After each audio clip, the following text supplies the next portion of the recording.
Only one mouth-watering series You have to give me the recipe. breaks down the strategy Another batch of duds. The milk dud is a mistake, and Milton Holloway just went with it. and the techniques The team used gas chromatography to flavor the Dorito. that revolutionized your taste.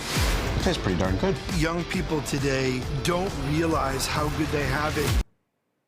The popular History Channel series, The Food That Built America, is back for season 6, this time featuring origin stories of iconic foods like chips and salsa, baking chocolate chips, instant coffee, and more. And host Adam Richman joins us this morning. Good morning, Adam. Good to see you again. Good morning. Thank you for having me.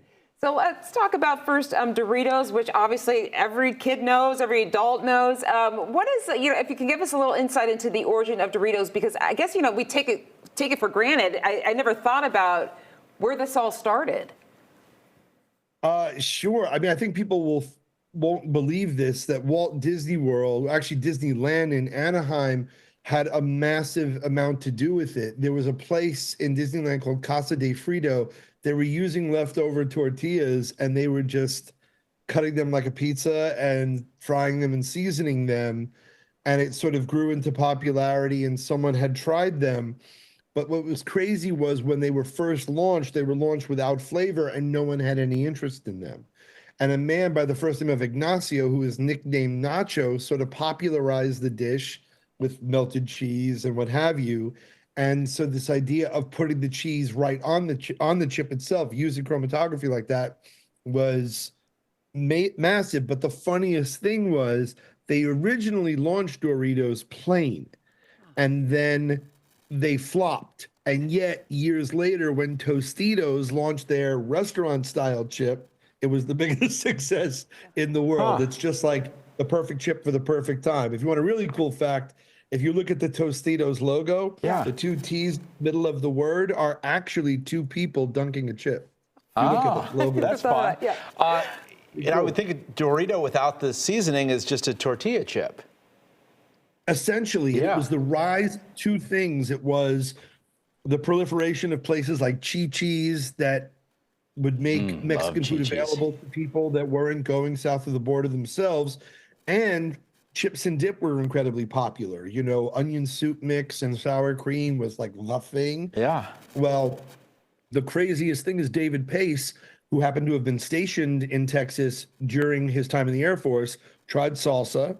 He loved it. He made it more mild. It's actually his progeny who made it more mild so Americans would like it. Yeah. And it now outsells ketchup. And here's chips and salsa, something that came from Mexican culture, and now it's probably the most iconic American snack food. I mean, can you imagine Super Bowl without chips and guac and chips and salsa? Yeah, I think what's so interesting, you also look at the rise of food courts in malls, and people our age, we can't envision a mall without a food court. It's where you met your friends, it's where you got food, it's kind of where your parents let you have a little bit of freedom. Panda Express, Sbarro's, like all these places that kind of grew in popularity from having a place in the mall. How did that come to be, though? How did they get that spot in the mall originally? Well, that's the greatest thing.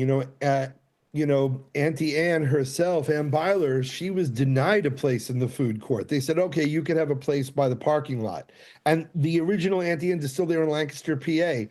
But the smell of an Auntie Anne's pretzel wafts through the mall. She was giving out samples, and the very guy who denied her entry to the food court bought 2 locations himself a year later.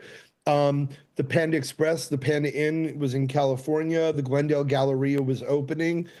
And Andrew Chung had the presence of mind to know that malls were the future. And he did a scaled down version of the Panda Inn, hence the Panda Express. And the cool thing about them is that they're all still family owned, which I think why you can find such consistency. But you're 100% right.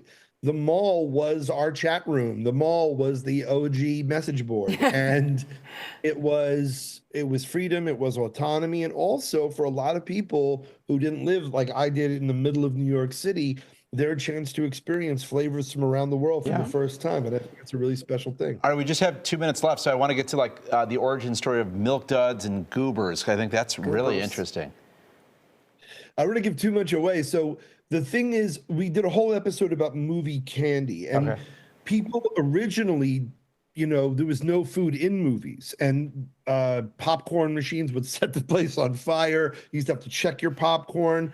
But when you had Blumenthal Candies, a young candy company, and you saw an opportunity to get their new confections in, and they began, you know, coating and polishing raisins and peanuts and such, that you had these popular candies. And Milk Duds, as you saw in the trailer, it was the idea of trying to chocolate coat caramel, and they would melt and they would look weird, and they were duds. They didn't work out. And he's like, okay, that's the name, Milk Duds. Let's go for it. $1 million idea. We're going to be every moviegoer's dream and every dentist's nightmare. True. Well, Adam, I told you this last time you were on. I really love this show. I think it's fascinating. You can see The Food That Built America Sunday nights on the History Channel, and follow Adam on the socials. Adam, I think it's a great idea. The information is on your screen right now. Adam, thanks so much for joining us again. We appreciate it. My absolute pleasure. Thank you.